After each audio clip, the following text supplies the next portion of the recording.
नमस्कार, मैं डॉक्टर क्षितिज बंसल।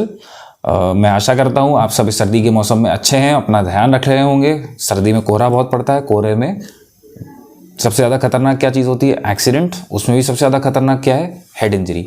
तो आज हम डिटेल डिस्कस करेंगे मरीजों में हेड इंजरी के बारे में।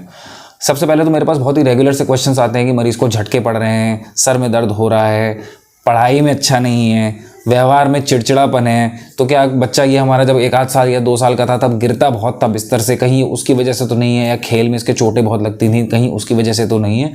तो सबसे पहले बचपन में लगी चोटें 5-7 साल बाद कोई असर नहीं दिखाती हैं आमतौर पर। इसलिए इन सब चीज़ों की वजह बचपन में बच्चे के गिरने को ना माने, दिखाएं, इलाज कराएं। अब हेड इंजरी की बात कर रहे हैं तो थोड़ा सा डिटेल में हेड इंजरी डिस्कस कर लेते हैं कि एक्चुअली खतरनाक हेड इंजरी होती कौन सी है। कुछ सिम्टम्स आपको बेसिक से ध्यान रखने हैं कि अगर हेड इंजरी में ये हो तो आपको अपने डॉक्टर को तुरंत कंसल्ट करना है। उसमें सबसे पहला सिम्टम है उल्टी। बच्चे को उल्टी या बड़े को उल्टियाँ होनी शुरू हो जाएं। यदि एक आध उल्टी हो रही है और आदमी पूरी तरह होश में है तो घबराने की जरूरत नहीं, बट अगर बार बार उल्टी हो रही है तो ये एक अच्छा साइन नहीं है। मरीज बेहोश हो जाए, यदि बिल्कुल जवाब ना दे बात का, या आधा बेहोशी और आधा होश में हो लेकिन आपकी बात समझ ना पा रहा हो, उसको झटके, दौरे यानी मिर्गी आनी शुरू हो जाए, शरीर का एक अंग फड़कना शुरू हो जाए जिसको वो कंट्रोल ना कर पा रहा हो, उसे चक्कर आने शुरू हो जाए, या मरीज़ कहे मैं चल नहीं पा रहा हूँ, मैं खड़ा नहीं हो पा रहा हूँ, या ऐसा लगे जैसे झूम सा रहा है, जैसे अक्सर लोग नशा करके झूमते वैसा आपको फील हो रहा हो, या शरीर का कोई अंग, हाथ या पैर एक साइड के काम करना बंद कर दें, या पैर दोनों हिलना एक साथ बंद कर दें, ये सब रेड फ्लैग साइन होते हैं, यानी अत्यंत खतरनाक। इस केस में तुरंत आपको अपने डॉक्टर से मिलना होगा। डॉक्टर से मिलने से पहले क्या करते हैं? सबसे पहले मैं आपको सिम्टम वाइज समझाता हूँ क्या नहीं करना है और क्या करना है। उल्टी, यदि उल्टी आ रही है तो इमीडिएटली पानी पिलाने की या कुछ भी खिलाने पिलाने की तुरंत कोशिश ना करें, इससे उल्टी बढ़ भी सकती है।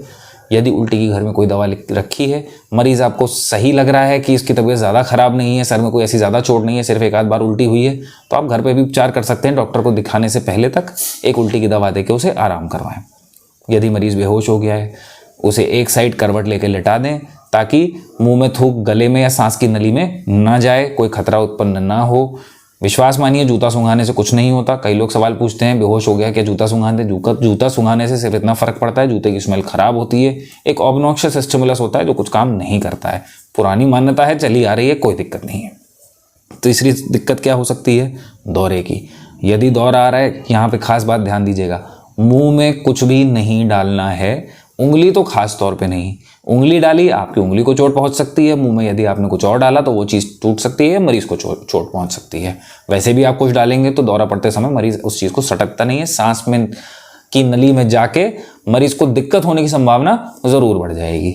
लकवा हो जाता है तो मरीज को तुरंत स्टेबलाइज करें। स्टेबलाइज कैसे करना है? सीधी सतह पर लेटा दें, जैसे कि लकड़ी का बिस्तर या चारपाई।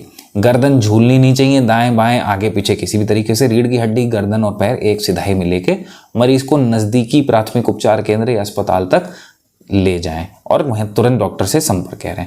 खून बह रहा है तो क्या करना है? उसे पट्टी से दबाने की कोशिश करें और रोकने की कोशिश करें। खून रुक जाएगा, बहुत अच्छी बात है। नहीं रुकता है तो उसे दबाए रखें जब तक आप पहुँचेंगे प्राथमिक उपचार केंद्र पे। आपके डॉक्टर वहाँ की अवश्य सहायता कर लेंगे।